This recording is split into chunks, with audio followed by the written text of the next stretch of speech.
Um, how it started out, first off, I was trying to join the Navy on a buddy system.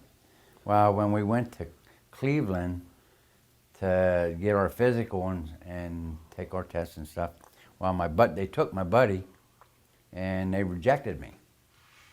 So then I went home and probably, I'd say not even a couple of months later, I get a draft notice in the mail.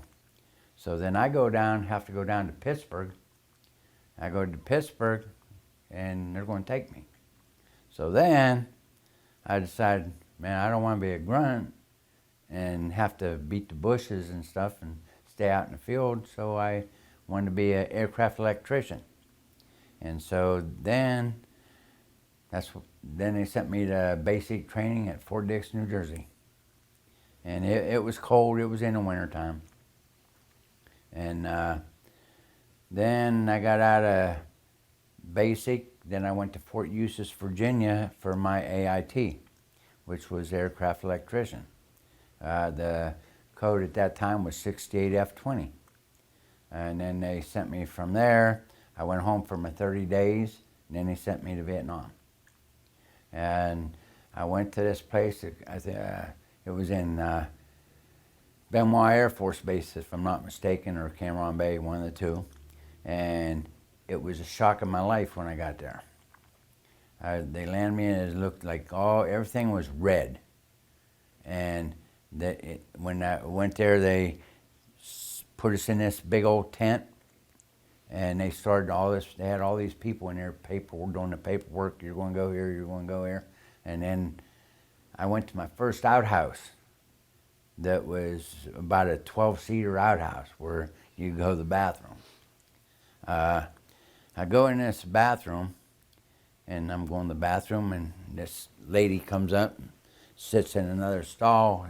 She got this beetle nut teeth that are black and all this, and she sits across there, and she's just grinning from ear to ear, and I'm kind of shocked. And I get out of there, and I'm just shaking my head. I'm here scared to death, which I was. Yeah, I'm out there. How am I going to get out of here if something happens? And it kind of hit me. Then they put me on another little plane, takes me up to a place called Chu Lai, where they go and they take you and you see this little movie of this is what's going to happen. They bring this Vietnamese person in that actually they captured that shows you how to go through these wires that they sneak through, and it's scary. So we get through that. Here, the day that I get there, a guy that I went to school with is getting out. He's a grunt, and he's leaving. He's coming back to the States. And I met him the first day I arrived in July. And we say hi, and he said, I'll buy you a drink when you get out and come back. Well, that never did happen. But he got back home, and then I'm there, and I go right from there. I'm not even a mile away. I'm living right by the ocean. It's called Rattlers, is the unit I'm in, 71st Assault Helicopter Company. And we're right next to where they're training the Rangers.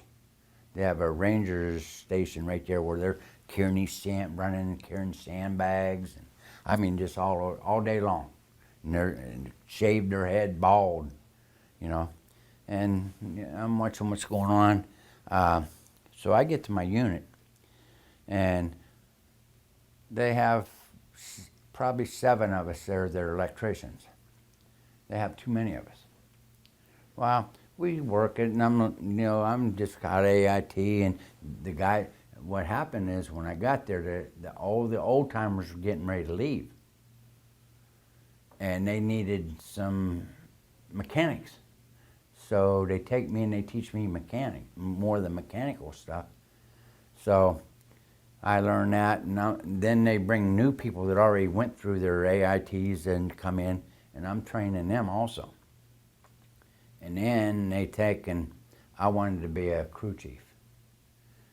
Well, I became a crew chief for 1 month, and they found out in my records I was operated on when I was 10. And to be a crew chief, you couldn't have this operation, so they took it away from me. Hmm. And so then, because I liked to fly, I became a door gunner.